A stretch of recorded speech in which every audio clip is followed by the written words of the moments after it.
How's it going, everyone? It's been a hot minute since I've done a video for you guys. Now, I've done some short clips here and there. If you guys follow my Instagram account, I did post a video of this, well, moving on its own. I'm ecstatic with that. It's finally moving on its own. Let's go! Yes! So excited about that. And it is loud as heck. Open headers. So, while I'm waiting on doing some stuff for the exhaust system, there's things I need to button up. I need to fix. So here's the thing. I'm having a draw somewhere on the battery. It's literally draining the battery. So what I think I'm going to do is I got this, and all these little spots here can put outputs on them.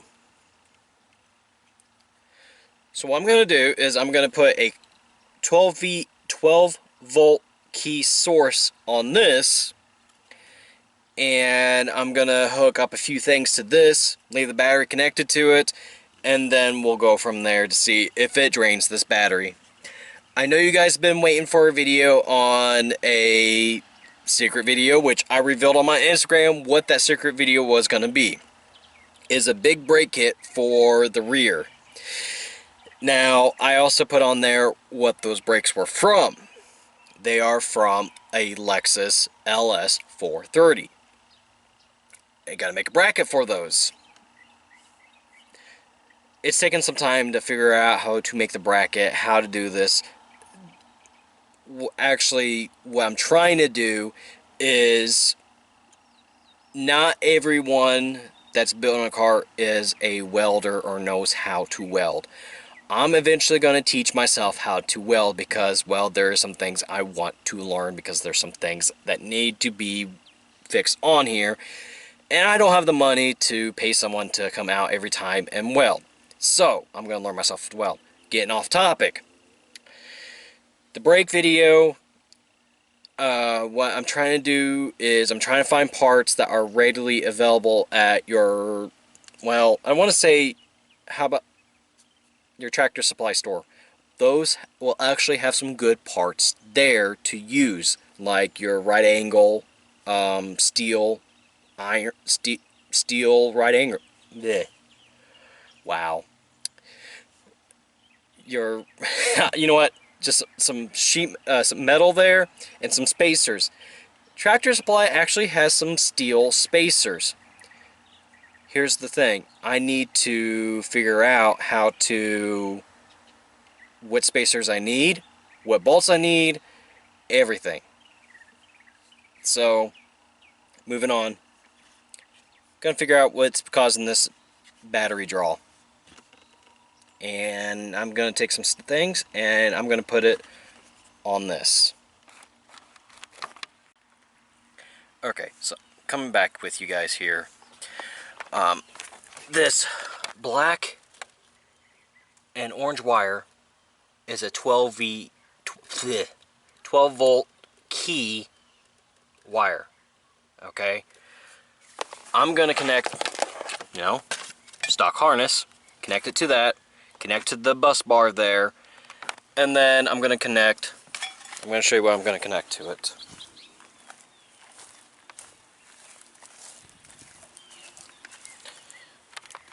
Okay. I'm going to take everything on this side here, which is this, and all this, fans and stuff on this side over here, all this is going to be connected that bus bar. So I may just connect this, 300 watt connector. I don't know. Anyways, I'm going to put fuses on these ends. Yeah, I'm going to put fuses on these ends, so if anything, wants to blow, well, the fuse is going to blow and I won't have problems with any of this. So that's the goal. I'm going to be running all these wires in the cabin and over there, and then we'll go from there. Alright, I'll come back to you guys in a minute. Okay, so I found a spot, bolted it down, got my power lines here, everything.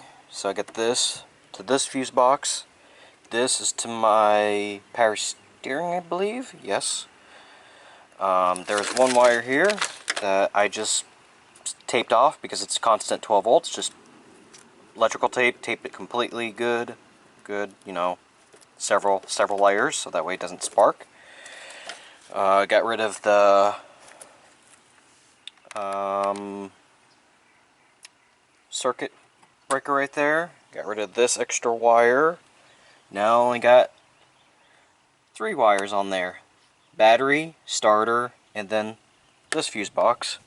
And then I got a 12 volt key with the gray black one right here, and it turns all this on, and when the key's not on, none of this is on.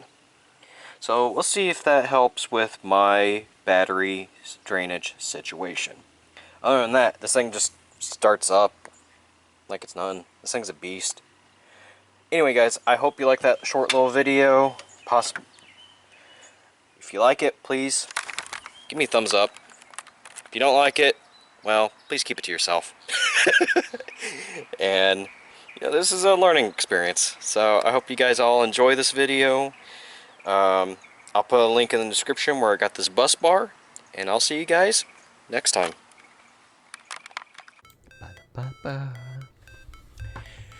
Okay, everyone. So this video was recorded several weeks ago, and I haven't finished it. I've been actually really busy with, work around the house here that needed to be done. Also got busy with actually work, and I just started a new job. So you thought videos were going to be long then? Well, they're going to take longer now. Oops. Sorry, guys. Anyways, let's kind of wrap this video up for this electrical draw setup. Since I put the electric bus in there, that strip, the electrical draw is gone. I can go out there, I can start the car up, leave the battery connected. Great.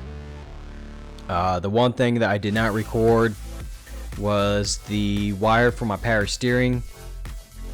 I actually had to remove that from the bus bar and put it down on the alternator.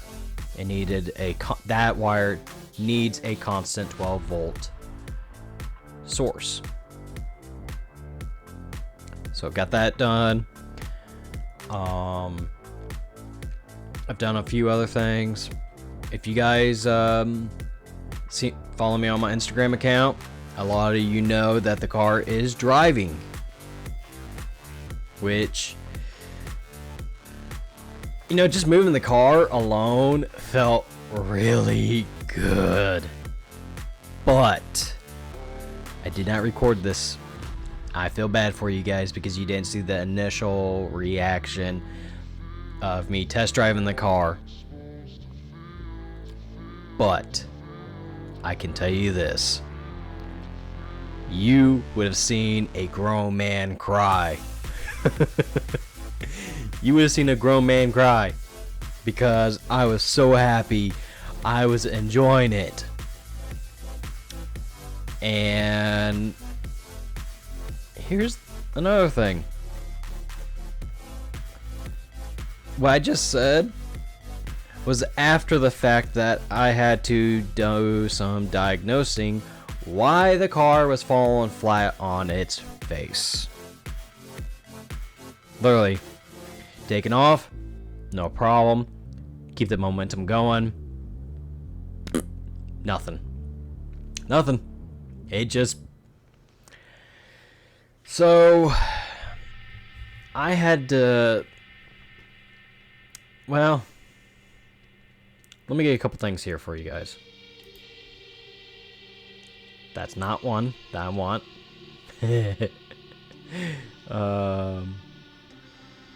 Yep. Here, let's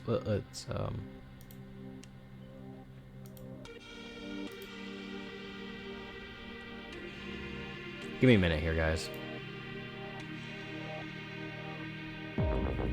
Let's see if some of you guys can figure this out. I obviously I figured it out.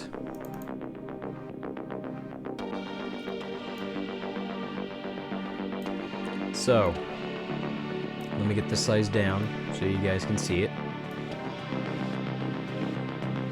You know what? That's good enough. So, on this side is the passenger side. Bank 2 is passenger, bank 1 is driver's side. Here's the thing. You see how the driver's side is running really lean, and the passenger side is driving really rich. I started replacing sensors. They were used, I bought them used. The mass airflow sensor, throttle position sensor, which I need to do something with that still. It's acting up. O2 sensors, those I did buy new, but I bought some more that were good. And the temperature, coolant temperature sensor, I bought new. So, looking at this, me not thinking, frustration, I didn't understand what's going on. I even replaced my fuel injectors with some old ones I had. Nothing seemed to work, nothing seemed to change. And I know probably some of you gearheads, actually mechanics, would know what's going on here. And I got a thought, what if I have the O2 sensors plugged in wrong? What if those plugs are plugged in to the wrong sensor? 2 to 1, 1 to 2. That took me several hours to do. Just because of how the exhaust is, it's a really tight fit in that car, especially doing 3-inch exhaust all the way from the manifold all the way back. It makes it really tight, really tight. And I'll go on the exhaust in a minute. Anyhow,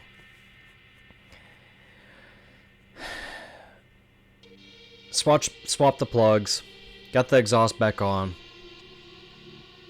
and it drove. It just drove. And that's when I was saying you almost would have seen a grown man cry. It's because it drove. All that frustration, all the time I'm trying to figure this out, just because of some plugs that was plugged in wrong.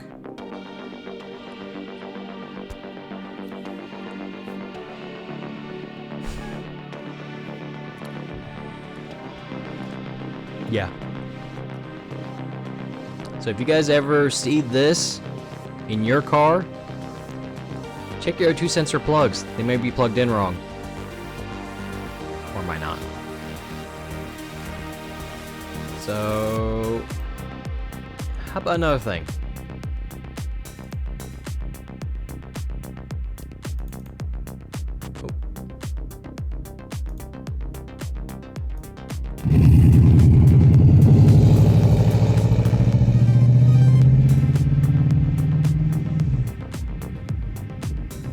There I go. Off I go.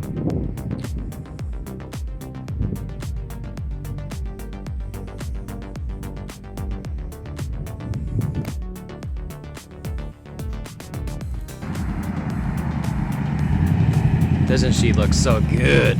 Oh, she looks so good. Anyways. Oh yeah, that sounds good. So, yeah. Two things. I don't have my car right now. It's in the transmission shop. Yep, I said it. It's in the transmission shop. Because you know how I was saying it was leaking before, and I got all the leaks fixed.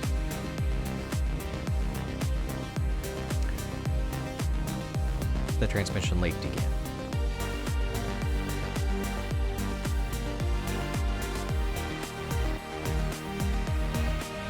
So it's at a transmission shop. And the guy took it for a test drive.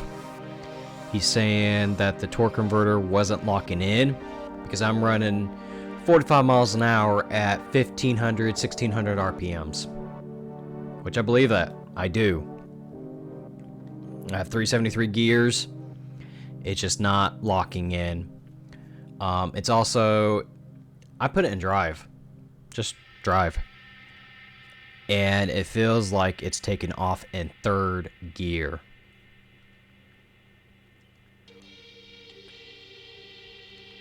So he's looking at that for me too. So it's in the shop. I don't have a lift. I had a really hard time with it the first time I pulled it out. I had to pull the motor, made it back up, and then put it back in. It was just a hassle, so I'm leaving it to someone that knows what they're doing, has the tools, has a lift. Moving on, the exhaust. My buddy, he came over. You know who you are. Thank you so much, bud. I really do appreciate it. He came over and he got the exhaust done for me. Most of it. He got the hardest part done for me because I had no idea what to do. And he let me try some welding. And I can tell you what, guys. I know how to weld. I'm still very amateurish. Very amateurish. But I can weld. And since I know how to weld now, you know, not the best welds. Getting better at it. I'm going to change a few things in the car. Some things that need it. So, full exhaust. Oh, these brakes. These AMGs, dude, guys, ladies and gentlemen, they feel really good. They do. You think they would be like a Toyota Corolla? As soon as you hit the brake, you just going forward, lock up your seatbelt and all. No. These things are so smooth. When you engage it and just press down, they're so smooth. Feels so good. They feel like a regular brake pedal. Not Toyota Corolla or some small car that as soon as you engage the brakes, you're literally just like, you know, choked. No. These things are nice and smooth. And they feel good. And that's another thing is you guys probably have questions on the back brake video. When is that going to happen? It's going to happen. I'm just trying to find the material readily available for those that don't know how to weld to put the package together and make it easy for those people. And I'm trying to do it on a budget too. And I know you Supra owners, I know I do too. We love budget setups. The AMGs, they're not budget friendly. Really, they're not. Unless you go to the junkyard and you find, you know, these in junkyard. And these AMGs, they're not just on Mercedes. These are literally a Brembo brake caliper on most of your European cars.